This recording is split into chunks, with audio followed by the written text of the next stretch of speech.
우리의 지체는 하나님의 것입니다. 우리의 몸과 우리의 지체는 하나님의 것입니다. 많은 사람들은 생각하기 영혼은 하나님의 것이고 육체는 내 것이라고 생각을 해요. 그래서 하나님의 뜻대로 하나님을 섬기는 것이 아니라 내 뜻대로 내 몸을 마음대로 섬기고 있어요. 그게 어디서 온 것인지 잘 모르겠지만 아마도 이방인들의 이원론적인 사상에서 온 것 같아요. 육체는 지저분하고 영혼은 깨끗하다. 이방인의 어떤 그런 사상의 대표적인 거죠. 밝은 부분이 있으면 어두운 부분이 있다. 근데 밝음과 어둠이 같이 갈 때도 많거든요. 그리고 하나님께서는 우리의 몸을 소중하게 여기셨어요. 만약 그렇지 않았다면 우리 주님께서는 지금 육체를 가지고 계시지 않았을 것입니다. 우리 주님은 육체를 가지셨어요. 그리고 육체를 가지고도 하나님의 뜻을 이루셨고 하나님의 율법에 복종하셨고 하나님의 섭리를 나타내셨습니다. 이게 예수님의 모습이었어요. 그러니까 우리도 영혼, 몸, 육체를 가지고 살아가게 될 것입니다. 우리의 몸과 영혼이 다 주님의 것이에요. 우리는 주님의 성전이 되었습니다. 우리는 주님의 지체가 되었어요. 우리 주님은 우리의 머리가 되셨어요. 머리. 우리는 그의 몸이 되었습니다. 우리는 그의 손과 발이 되었어요. 우리는 그의 심장이 되었어요. 우리는 그의 배가 되었고 우리는 그분의 옆구리가 되었어요. 우리는 그분의 허벅지가 되었어요. 우리는 그분의 근육이 되었어요. 우리는 그분의 뼈가 되었습니다. 우리는 그분의 피부가 되었던 것입니다. 우리 전부 다 주님의 것이에요. 주님께 드리시기를 주의 이름으로 축원을 드립니다. 내 거라고 고집하지 마세요. 하나님께 드리셔야 되는 거예요. 그럼 우리가 하나님께 드릴 수 있는 최고의 예물은 무엇입니까? 이 몸을 가지고 순종하는 거예요. 순종의 제물을 드리는 거예요. 하나님의 말씀에 순종하는 것입니다. 물론 기분 좋을 때도 순종해야 되겠지만 기분 나쁠 때도 순종하셔야 돼요. 이해할 때도 순종해야 되지만 이해하지 못할 때도 순종하셔야 됩니다. 하나님은 우리가 말씀에 순종하기를 원하십니다. 하나님은 우리 모든 그리스도인들을 말씀에 순종하는 의의 종으로 부르셨어요. 그래서 바울은 본문의 말씀을 통해서 순종을 잘하는 주의 종이 되라고 강조하고 있는 겁니다. 물론 다른 모든 성경도 똑같이 말씀하고 있어요. 구원은 믿음으로 말미암지만 상은 행함으로 말미암는다라고 강조하면서 하나님께 순종하라, 하나님의 말씀에 순종하라 강조하고 있어요. 특별히 사무엘 선지자는 우리가 잘 아는 내용이죠. 순종이 제사보다 낫다. 하나님은 예배를 너무 좋아하세요. 오늘 일부 예배 때도 시리즈로 제가 한 8번째로 지금 계속해서 예배하게 돼서 계속 강조를 하고 있어요. 일부 예배 때. 근데 그 내용이 무엇이냐면 하나님이 예배를 너무 기뻐하신다는 거예요. 그러면 예배의 요소마다 어떻게 드려야 되느냐. 오늘은 송축하라는, 하나님을 찬양하는 게, 예배의 가장 중요한 요소는 송축입니다. 그 송축이라는 게 뭐냐면 하나님의 이름을 기리는 거예요. 여러분 잘 들으셔야 돼요. 시편 34편에 있는 말씀, 시편 57편에 있는 말씀은 다윗이라고 하는 사람이 이방인 땅에 들어갔다가 개처럼 침을 질질 흘리면서 겨우 구원을 받은 다음에 아기스 왕 앞에서 겨우 구원을 받은 이후에 썼던 기록이 시편 34편이고 시편 57편에 있는 말씀이에요. 근데 놀라운 사실은 그에게 아무것도 없었어요. 아무런 지위도 없었어요. 다 빼앗겼어요. 명예도 없었어요. 사람도 없었어요. 아무도 없었어요. 그런데 다윗이라고 하는 사람은 결심을 합니다. 무슨 결심을 할까요? 하나님의 이름이 높아지기를 원한다. 그러면서 하나님의 이름이 만방에 알려지기를 내가 소원한다. 주의 이름이 온 땅에 선포되기를 내가 소원합니다. 내가 주님께 기도하고 내가 주님께 찬송하기를 결심합니다. 이렇게 고백을 하고 있어요. 인생의 목적을 다윗이라고 하는 사람은 분명히 알았던 것입니다. 그때 다윗의 나이가 20살도 안 됐어요. 그러니까 20살도 안 됐는데 하늘을 날고 있는 거예요. 20살도 안 됐는데 하나님의 지표를 깨달았어요. 20살도 안 됐는데 하나님의 경륜을 깨달았던 것입니다. 그 경륜이라는 것이 도대체 무엇입니까? 하나님의 이름이 온 세상에서 높아지는 거예요. 여호와의 이름이 존중이 여김을 받는 것입니다. 이것이 다윗의 소망이었어요. 아무도 없을 때, 그러니까 하나님이 사람 붙여주시는 거예요. 그러니까 하나님께서 재물도 주시는 거예요. 그러니까 하나님께서 시간도 주시는 거예요. 그러니까 하나님께서 작전도 잘 짜게 하시는 거예요. 그러니까 하나님께서 세계 제일의 기술력도 허락해 주시는 거예요. 그래서 순식간에 다윗의 나라는 생각해 보세요. 400명밖에 없었어요. 그것이 600명으로 시글락으로 불어납니다. 그런데 한 지파로 바뀌어져요. 몇십만 명은 됐겠죠. 적어도 20만, 30만은 됐겠죠. 근데 7년 6개월이 지난다면 하나님께서 이스라엘이라는 대제국을 건설하게 만듭니다. 이스라엘 12지파를 명실상부한 한 나라로 통일을 해요. 이스라엘 백성이 가나안 땅에 들어간 지 400년 만의 일이었어요. 아무도 성공하지 못했어요. 그러나 다윗 왕은 성공합니다. 그전에는 빼앗겼어요. 누구에게 빼앗겼어요? 블레셋에게 빼앗겼어요. 누구에게? 암몬에게 빼앗겼어요. 북쪽에 아람에게 빼앗겼어요. 남쪽에 애굽에게 빼앗겼어요. 그런데 다윗이 딱 왕이 되었을 때는 전체를 아우릅니다. 빼앗기는 것을 전부 다 하나님이 되돌려 주세요. 근데 처음에는 이 시간이 무려 20년 가까이 걸려요. 20년 넘게. 해처럼 빛나는 인생을 살려면 순식간에 이루어지지 않습니다. 하나님의 때를 맞춰서 기다려야 돼요. 순종하면서 따라가야 돼요. 아예 하나님께 모든 코드를 다 왕창 맞춰놔야 됩니다. 채널도 마찬가지예요. 우리 어렸을 때 라디오 들어보셨잖아요. 라디오 들을 때 어렸을 때 마루치 아라치 들을 때 기억이 나요. 혹시 들어보셨습니까? 그림으로 없을 때 TV로 안 보여줄 때였어요. 마루치 아라치라는 것을 보여줄 때가 있었어요. 뭘로 하냐면 소리로. 그때는 채널이 이렇게 딱딱 맞춰지는 채널이 아니었어요. 그건 AM이었어요. 그때 당시에는 FM이 없었어요. FM을 이렇게 딱딱 맞출 수가 있었는데 AM은 안 맞춰지는 거예요. 그거 맞추려고 얼마나 했는데 라디오를 들었다 놨다 뭐 이렇게 했다가 저렇게 했다가 기억나시죠? 미안합니다. 전혀 기억이 안 나시는 것 같은데 기억이 나야 되는데 지나간 거에 대해서 그 채널을 딱 맞추잖아요. 그러면 지지직 끓는 잡음 소리가 하나도 안 들려요. 이게 굉장히 채널 맞추는 것이 굉장히 소중합니다. 그 시간대만 되면은 그거 들으려고 얼마나 애랬어요. 놀다가도 막 뛰어들어왔던 기억이 나요. 기억나십니까? 마루치 아라치 막 이랬던 정말로 재밌었던 것 같아요. 그 다음에 뭐 마린보이, 그 다음에 TV로 바뀌어야죠. 마린보이, 그 다음에 뭐 마징가 제트 이런 거 보셨습니까? 로버트 태권브이 얼마나 재밌었는지 몰라요. 만화만 했다 하면 특히 5시부터 만화라는 거예요. 그래서 그 시간대 되면 딱딱 지켜가지고 그 채널을 딱 맞추면 그 방송이 정확하게 잡히게 되는 것입니다. 우리도 마찬가지예요. 하나님을 향해서 채널을 딱 고정시키고 코드를 딱 맞추잖아요. 그러면 하나님의 역사하심이 시작이 되는 거예요. 믿으시기를 주님의 이름으로 축원을 드립니다. 믿음의 조상인 아브라함도 역시 마찬가지였어요. 말씀에 순종함으로 그의 믿음이 온전하다는 것을 입증했어요. 야고보서 2장 20절 22절에 보니까 야고보 사도는 이렇게 말합니다. 허탄한 사람아, 행함이 없는 믿음이 헛것인 줄 알고자 하느냐. 우리 조상 아브라함이 그 아들 이삭을 제단에 드릴 때에 행함으로 의롭다 하심을 받은 것이 아니냐. 내가 보거니와 믿음이 그의 행함과 함께 일하고 행함으로 믿음이 온전케 되었느니라. 아브라함은 분명히 우리가 잘 알죠. 하나님을 믿으니까 하나님이 그것을 의로움으로 여기셨어요. 의롭다는 인정을 믿음을 통해서 인정받은 사람이었어요. 그러나 그는 본토 친척 아비집을 떠나 내가 내게 지시할 땅으로 가라. 이 말씀에 순종함으로 믿음의 조상이 된 겁니다. 순종하지 않은 말씀을 듣고 멈추었다면 믿음의 조상 안 된다는 거예요. 내 독자 이삭을 바쳐라. 창세기 22장에서 순종하기 너무너무 힘든 하나님이 명령을 하십니다. 거기에 어떻게 합니까? 두 말 하지 않아요. 아침에 벌떡 일어나자마자 종들을 데리고, 그죠? 나무를 지고 모리아산 3일 길이었어요. 모리아 산정을 향해서 올라갑니다. 왜? 하나님께서 그 땅을 지시하셨으니까. 그리고 독자 이삭을 그 나무에다가 버려놓고 16살, 17살 된 독자 이삭을 올려놓고 칼을 들어서 그 자기 아들을 찍으려고 했어요.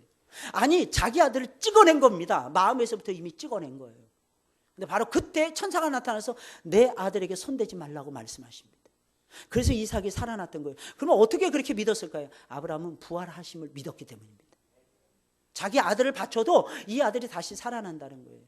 언젠가 제가 욥기에 대해서 말씀을 드리면서 설명해 드린 것 같아요. 욥이 5년에 보면 2배 이상의 축복을 다 받습니다. 근데 자식들은 10명 잃어버렸는데 10명밖에 안 줬어요. 왜 그랬을까요? 그게 2배이기 때문에 그런 것입니다. 왜 그런지 설명해 드리겠습니다. 10명의 아들, 딸들이 전부 다 어디 간 거예요? 천국에 가서 살아있는 거예요. 욥은 천국을 바라보고 있었어요. 여러분, 우리는 천국을 바라봐야 돼요. 이 세상만 바라보니까 맨날 조물조물하는 거예요. 이 세상만 생각하니까 아웅다웅하는 거예요. 이 세상만 생각하니까 아등바등하는 거예요. 내가 못 살겠다 이렇게 생각하는 거예요. 저 영원한 나라 천국을 바라보셔야 됩니다. 그리고 땅의 10명, 그리고 하늘의 10명 몇 배예요? 2배였습니다. 하나님은 2배로 주시는 위대하신 하나님이세요. 물론 순종하는 것은 쉬운 일이 아닙니다. 어려서부터 잘 해보셨죠. 부모님의 말씀에 순종하기가 쉽습니까? 하라 하려면 하기가 싫어져. 하지 말라 하려면 하고 싶어져.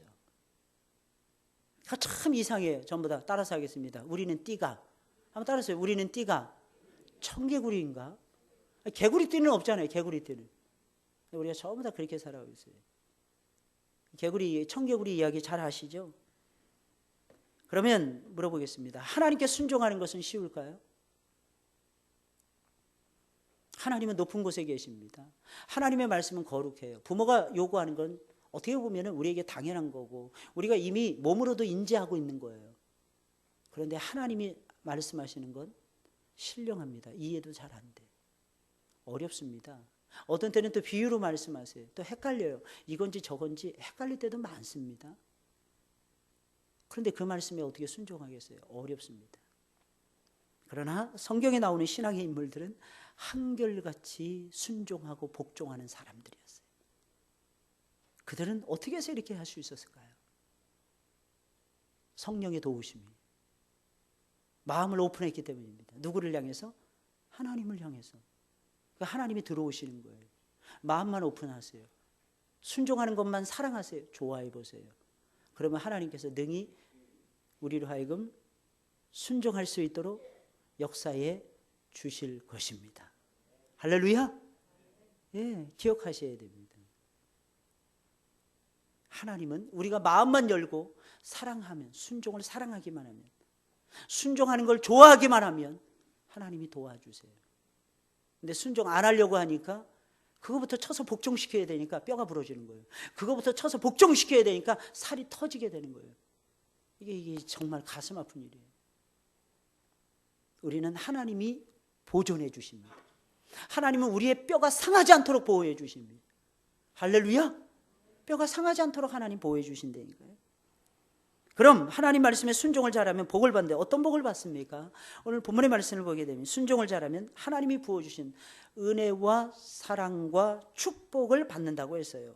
15절에 있는 말씀, 그런즉 어찌하리요? 우리가 법 아래 있지 아니하고 은혜 아래에 있으니 죄를 지으리요? 그럴 수 없느니라. 사도 바울은 지금 외치고 있는 거예요. 뭐라고 외치고 있어요? 우리가 법 아래 있지 아니하고 은혜 아래 있습니다 외치고 있는 거예요. 이게 무슨 말이겠습니까? 그리스도 예수 안에서 우리가 머물러 있고 그리스도 예수 안에서 순종만 잘하면 하나님의 은혜를 듬뿍 받는다는 뜻인 것입니다. 법 아래에 있다는 것은 죄 아래에 있다는 것입니다. 법은 어떤 사람에게 적용이 될까요? 죄를 지은 사람에게 적용될까요? 죄를 안 지은 사람에게 적용이 될까요? 죄를 지은 사람에게만 법이 적용이 됩니다. 죄를 안 지은 사람은 법으로부터 자유롭게 됩니다. 그러므로 법 아래에 있다, 이게 무슨 말이에요? 죄 아래 팔려버렸다는 것입니다. 죄 아래서 살아간다는 뜻인 것입니다. 그런데 사도 바울은 우리 그리스도인들은 법 아래에 있지 아니하고 은혜 아래에 있다라고 선포하고 있어요. 이 말이 무슨 말이겠습니까? 하나님이 보내주신 아들을 믿게 되면 하나님이 기뻐하시는 은혜 아래 놓이게 된다는 뜻인 것입니다. 아무리 부족해도 우리는 이미 하나님의 은혜 안으로 들어간 사람들이기에 하나님의 은혜와 사랑과 축복을 듬뿍 받는 사람들이 되었다는 것입니다. 하나님은 우리가 하나님을 위해서 아무런 노력도 기울이지 않았는데 엄청나게 많은 은혜를 부어주셨어요. 엄청나게 많은 사랑과 축복을 부어주셨어요. 좋은 부모님을 만나게 해주셨어요. 놀라운 사실, 저희 아버님은 3살 때 어머니를 잃었어요.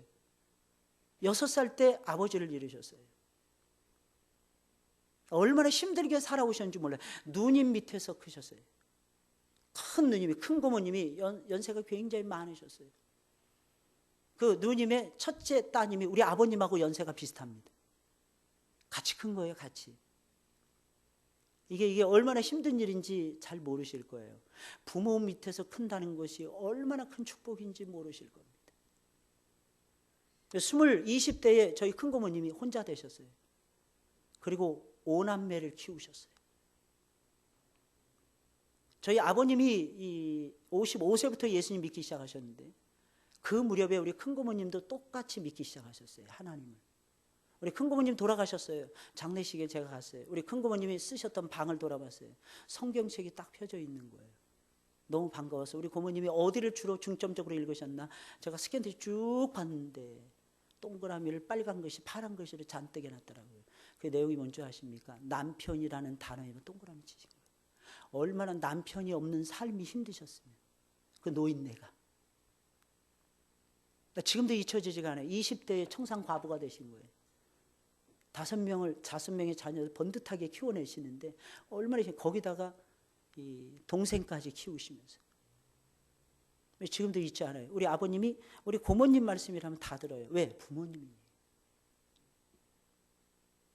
우리 부모님이라고 생각을 하시는 거예요. 생각해 보세요. 우리에게 그런 부모님 감사하게도 일찍 안 돌아가셨잖아요. 부모님. 그게 얼마나 큰 축복인지 알고 계십니까? 이 부모가 돌아가시는 건 천붕이라고 불렀어요. 왜 천붕이냐? 하늘이 무너진다는 거예요. 하늘이 무너진다. 고아가 제일, 성경에 보면 과부와 고아가 제일 불쌍하다 그랬는데 그 중에서 제일로 불쌍한 존재가 고아입니다. 왜? 부모가 없기 때문에 그런 거예요. 물론 하나님이 우리의 부모님이 되십니다. 우린 좋은 선생님들을 만났어요. 부모로부터 아낌없는 사랑을 받았고 좋은 선생님들을 만나 좋은 교육을 받았어요. 참 신기한 건 어릴 때는 일하지 않았는데 거저 먹고 마셨어요.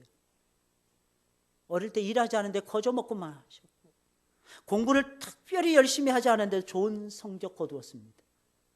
공부 잘하신 분들이 계십니까? 혹시 죽자사자 공부하셨습니까? 자신 있게 말씀하실 수 있는 분들이 과연 몇이나 될까요? 물론 안 봤으니까 거짓말 할 수는 있겠죠. 저는 못하겠더라고요. 저는 진짜 설렁설렁 공부했던 것 같아요. 근데 뜻하지 않게 좋은 성적을 하나님이 주신 거예요. 하나님이 도와주신 거예요. 할렐루야. 그런데 만약에 우리가 말씀에 순종을 잘하면 얼마나 많은 복을 주실까요? 우리가 말씀에 제대로 순종하지 않았고 우리가 제대로 살지 못했는데도 하나님께서 우리에게 값없이 거저 주신 은혜와 사랑과 축복이 엄청납니다. 근데 우리가 말씀에 순종을 잘 해보세요. 하나님이 얼마나 좋아하실까? 하나님이 얼마나 기뻐하실까? 하나님을 믿기만 해도 엄청난 은혜를 주시는 하나님이신데 우리가 하나님을 잘 믿어보세요. 얼마나 큰 축복으로 하나님이 우리에게 채워주실까? 상상이 가십니까? 말씀에 순종하여 내 것을 포기한 사람은 상상할 수도 없는 하나님의 사랑과 은혜와 축복을 받게 되어 있어요. 하나님이 함께해 주시는 은혜를 누리게 될 것이며 하나님의 사랑이 가는 곳마다 그 사람에게 부어지게 될 것이며 생각하지도 못했던 축복이 계속해서 쏟아지게 될 것입니다. 왜? 이유가 무엇입니까? 이 세상 모든 것은 주님의 것이기 때문입니다. 하나님의 말씀에 순종하는 자를 하나님이 찾고 계시거든요. 순종을 좋아하는 사람, 즐기면 좋겠지만 순종을 좋아하는 사람은 정말로 하나님께서 기뻐하신다는 거예요. 둘째로 순종을 잘하면 하나님으로부터 옳다라는 인정을 받게 됩니다. 보면 16절 18절에 있는 말씀이에요. 너희 자신을 종으로 들여 누구에게 순종하든지 그 순종함을 받는 자의 종이 되는 줄을 너희가 알지 못하느냐. 혹은 죄의 종으로 사망에 이르고 혹은 순종의 종으로 의에 이르느니라. 하나님께 감사하리로다. 너희가 본래 죄의 종이더니 너희에게 전하여 준 바 교훈의 본을 마음으로 순종하여 죄에게서 해방되어 의에게 종이 되었느니라 말씀하고 있어요. 만약에 어떤 사람이 죄의 즐거움을 따라 죄를 끊어내지 못하고 계속해서 죄를 범한다면 그 사람은 죄에게 순종하고 있는 겁니다. 당연히 죄에게 순종하는 사람은 죄의 종이 되는 것입니다. 그러나 죄를 버리고 말씀에 순종한다면 그 사람은 더 이상 죄의 종이 아니라 말씀의 종이 되는 것이며 그 말씀을 주신 하나님의 종이 되는 것이며 더 나아가서는 하나님의 의의 본체이시기 때문에 의의 종이 되는 것입니다. 누구에게 순종하느냐에 따라서 죄의 종이 되기도 하고 의의 종이 되기도 하는 것입니다. 우리는 누구의 종입니까? 우리 자신들을 한번 체크해 보셔야 돼요. 죄의 종이십니까? 의의 종이십니까? 사도 바울은 말씀에 순종하는 사람은 죄에서 해방이 되었기에 의의 종이 되었다고 선포하고 있어요. 분명히 바울은 교훈의 본을 마음으로 받아 순종하는 사람은 죄의 종이 아니라 의의 종이라고 강조하고 있어요. 여기서 말씀에 순종하며 의의 종이 된다는 것이 무슨 뜻이겠습니까? 옳은 것을 좋아한다는 뜻이고 옳은 것을 좋아하시는 하나님의 종이 된다는 뜻입니다. 가장 옳은 것인 하나님의 말씀에 순종을 잘하기에 하나님으로부터 의로운 종이라고 하는 인정을 받게 된다는 뜻인 것입니다. 말씀을 가까이 하시며 말씀에 순종하시길 주의 이름으로 축원을 드립니다. 특별히 마음을 다하여서 순종하셔야 돼요. 여러분, 우리가 일하고 먹고 살기 위해서도 뭔가 마음을 다하잖아요. 진정 내 영혼이 살아나고 내 육체가 제대로 제 위치를 찾아가는데, 사랑하는 여러분들 생각을 해보세요. 어떻게 온 마음을 다하지 않을 수가 있겠습니까? 어느 교회 이름 보니까 온 마음 교회도 있고, 온 마음 교회. 어느 교회 이름 보니까 온 생명 교회도 있더라고. 온 생명 교회. 모든 생명을 다해서, 온 마음을 다해서 하나님을 찬양하겠다는 것입니다.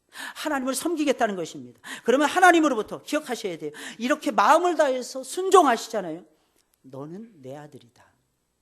나는 너의 하나님이다. 하나님이 그렇게 인정해 주십니다. 내가 너를 지켜줄게. 내가 너에게 복을 부어줄게. 내가 어떤 위치에 있든지 간에 내가 너를 지켜줄게. 이유가 무엇입니까? 의의 종으로 등극을 하게 되면 하나님이 인정을 해 주시기 때문에 그런 거예요. 그래서 우리 찬송도 있죠. 옳은 길 따라라 의의 길. 할렐루야. 옳은 길 따라가시는 여러분들이 되시길 주님의 이름으로 축원을 드립니다. 마지막 세 번째로 말씀에 순종을 잘하면 엄청나게 많은 열매를 거두는데, 특별히 거룩함에 이르는 열매를 거두게 됩니다. 본문 19절에 있는 말씀이에요. 우리 다 같이 한 목소리로 읽어볼까요? 시작. 너희 육신이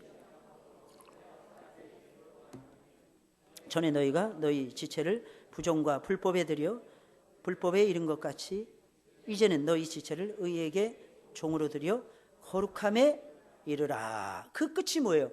여러분 생각을 해보세요. 하나님이 우리를 부르셨어요. 의롭다 하심을 해주세요. 그 끝이 무엇입니까?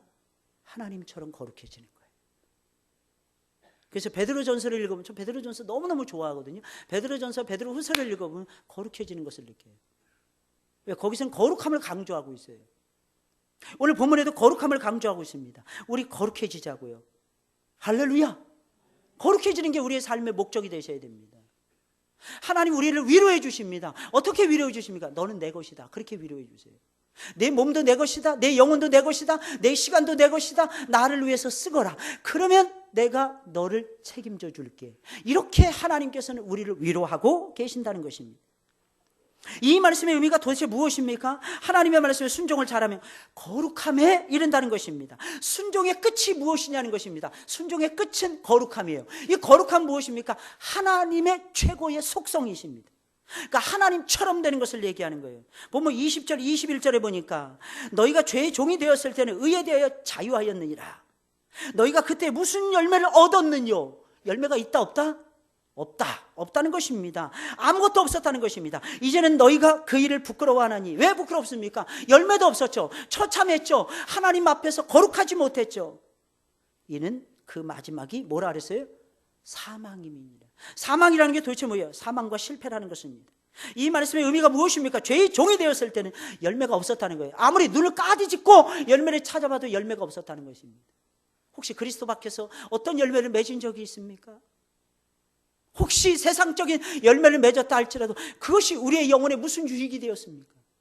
근데 이제는 달라요. 이제는 하나님이 주시는 놀라운 사실은, 하나님이 주시는 물질의 축복도 우리에게는 영적으로 바뀌어지는 그런 상황으로 전개되고 있더라는 것입니다. 이유가 무엇입니까? 그 작은 물질의 축복을 하나님이 기뻐하시는 영적인 열매로 바치는 것입니다. 그리고 영혼의 열매를 맺을 수 있도록 하나님께 드릴 수 있도록 하나님께서 역사해 주시는 거예요.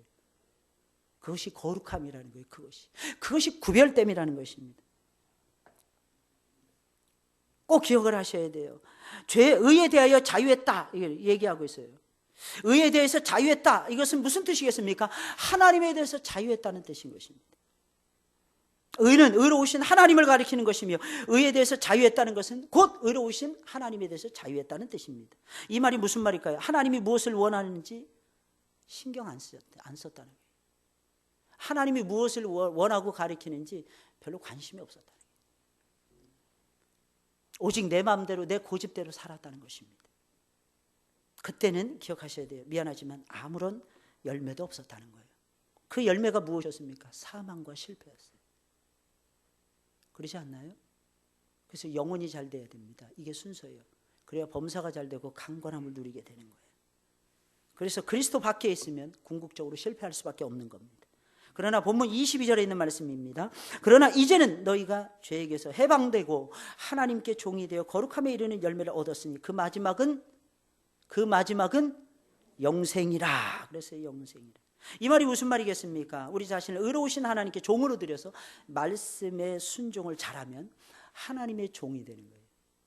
그 사람이 하나님의 종이 되는 거예요. 목사 됐다고 해서 하나님의 종이 되는 것이 아닙니다. 내 자신을 순종함으로 하나님께 드려야 하나님의 종이 되는 거예요. 그래야 거룩함에 이르는 열매를 맺는다는 것입니다. 우리 같은 죄인이 어떻게 거룩해질 수 있습니까? 그런데 말씀에 순종을 잘하면 거룩해질 수가 있다는 것입니다. 그러니 어떻게 하나님의 말씀에 우리가 순종하지 않을 수가 있겠습니까? 당연히 순종해야죠. 그렇게 하기만 하면 거룩의 열매를 맺어서 하나님을 기쁘시게 해드릴 수 있는데, 마지막에 순종을 잘하면 끝이 아름답게 변하는데 마지막에는 영생과 함께 큰 상을 받게 됩니다. 보면 22절 후반부와 23절에 보니까 그 마지막은 영생이라. 다 같이 23절 시작. 죄의 삭은 사망이요 하나님의 은사는 아멘. 죄악의 즐거움을 따라가는 것은 처음에는 좋을 수 있어요. 그러나 마지막에는 안 좋습니다. 끝이 안 좋아요. 그러나 예수님을 믿고 말씀에 순종하면 끝이 아름답습니다. 물론 이것은 굉장히 어려워요. 처음에는 죄악의 낙이 훨씬 더 즐겁고 쉽습니다. 근데 처음에 말씀 따라간다는 게, 이게 훈련이 안 된 영혼들은, 훈련이 안 되어 있는 사람들은 죽는 것보다 더 힘들어요. 너무너무 힘듭니다. 왜냐하면 계속해서 내 속에서 죄의 법이, 내 속에서 이 육신의 법이 자꾸 싸워요. 싸움을 겁니다. 태클을 걸어요. 거기에 이길 수 있는 사람 거의 없습니다. 왜 똑같은 짓을 또 할까요? 간단합니다. 그 상황 속으로 끌고 가는 마귀의 역사가 계속되고, 내 육신의 겉사람이 옛사람이라고 말하죠. 그 옛사람이 계속해서 내 발목을 잡기 때문입니다. 그런 말이 있잖아요. 처녀가 아기를 배도 할 말은 있다니. 다 그렇게 살고 있어요. 그렇게 실패한 민족이 이스라엘 민족이었어요. 쉽지 않대요. 순종하는 게 정말 어렵다니까요. 마음에서부터 싸움이 막 일어나거든요. 그런데 그 길을 가게 되면 하나님의 축복이 기다리고 있는 거예요. 그러니까 하나님의 축복을 자꾸 물질적으로만 보지 마세요. 우선적으로는 그것을 내려놓으셔야 돼요. 먼저는 영적인 걸로 봐야 됩니다. 물질적이고 육신적이고 건강하고 뭐 이런 것들 있죠. 세상적으로 뭐 지위가 높아지고 그런 거 하나님께서 별로 귀하게 여기지 않으세요. 하나님이 귀하게 여기는 건 우리들의 영혼과 인격입니다. 내 인격이 새로워지는, 내 영혼이 새로워지는 거예요. 내 영혼이 새로운 피조물이 되는 거예요. 이게 쉬운 줄 아십니까? 억만금을 가져다 주는 것을 좋아하십니까? 좋아하실 거예요. 왜? 돈이라는 것이 필요하니까. 근데 그거하고 비교할 수 없는 것이 있어요. 그것이 무엇인 줄 아십니까? 예수님을 사랑하고 닮아가는 거예요. 이게 얼마나 힘든 일인지 살아보세요. 연세가 많아지면 될 것 같습니까? 안 됩니다. 예수님을 오래 믿으면 될 것 같습니까? 안 됩니다. 예수님 오래 믿으면 돈은 많아질 수 있어요. 연세가 많아지면 재산은 불어날 수 있어요. 그런데 내 인격은 안 바뀌어집니다. 그러면 하나님이 과연 기뻐하실까요? 하나님이 원하시는 건 순종이었어요. 그 순종한다는 것이, 순종하는 인격이 된다는 것이 얼마나 힘든 일인데요. 모세는 하나님의 집의 사환으로서 순종했어요. 예수님은 하나님의 집의 아들로서 순종하셨어요.